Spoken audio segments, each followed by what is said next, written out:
কাল রাতে শুরু হতে যাচ্ছে এল ক্লাসিকো। ফুটবল বিশ্ব দেখবে এক বৃহৎ শক্তির লড়াই। এক পাশে রয়েছে বার্সেলোনা, অন্য পাশে রয়েছে রিয়াল মাদ্রিদ। কেউ কাউকে ছাড় দিতে একটুও রাজি নয়। ইতিমধ্যেই বার্সার সভাপতি বলে দিয়েছে তারা এই ম্যাচটি জিততে বেশ আত্মবিশ্বাসী।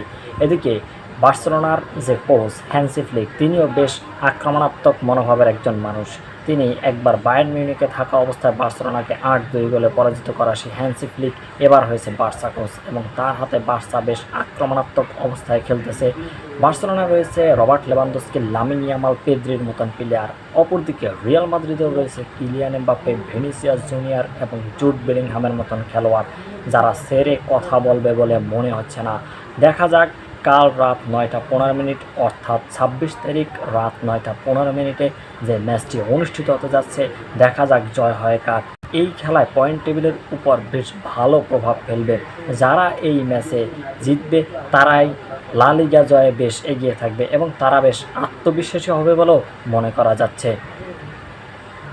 এক সময় ফুটবল বিশ্ব এল ক্লাসিকোই মানে বুঝত লিওনেল মেসি এবং ক্রিস্টিয়ানো রোনালদোর লড়াই, কিন্তু এখন আর সেই লিওনেল মেসি কিংবা ক্রিস্টিয়ানো রোনালদো নেই। লিওনেল মেসির জায়গায় রয়েছে লামিন ইয়ামাল এবং ক্রিস্টিয়ানো রোনালদোর জায়গায় রয়েছে ভিনিসিয়াস জুনিয়র।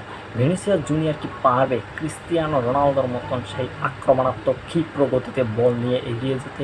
অবশ্যই, কারণ ভিনিসিয়াস জুনিয়রের ড্রিবলিং, ভিনিসিয়াসের জুনিয়রের অ্যাটাকিং অনেকটা ক্রিস্টিয়ানো রোনালদোর মতনই। অপরদিকে লামিন ইয়ামাল মাত্র 17 বছর বয়সে যা করে দেখিয়েছে তা সত্যি অবাক করার মতো। লিওনেল মেসির মতো হতে না পারলেও লামিন ইয়ামাল যে কতটা প্রতিভাবান একজন খেলোয়াড় সেটা আপনারা সকলেই জানেন। দেখা যাক কী হয়। আমরাও অধীর অপেক্ষায় আছি 9টা 15 এই ম্যাচটি দেখার জন্য। বার্সা রিয়াল বরাবরই এক আক্রমণাত্মক এবং শক্তিশালী দলের নাম, যারা সবসময় নিজেদেরকে তুলে ধরেছে বিশ্ব মঞ্চে, ফুটবল মঞ্চে এক আক্রমণাত্মক এবং শিরোপার ক্ষুধার্ত একজন দল হিসাবে। আমরা আশা করি এই ম্যাচটি উভয় দলই ভালো খেলবে, অবশ্যই তারা ভালো খেলবে। দেখা যাক কে জিতে। তবে আমার যেটা ধারণা, আর্জেন্টাইন অধিকাংশ সাপোর্টারই এবার বার্সেলোনার সাপোর্ট করবে এবং যারা ব্রাজিল ভক্ত রয়েছে তারা অধিকাংশই রিয়াল মাদ্রিদের সাপোর্ট করবে।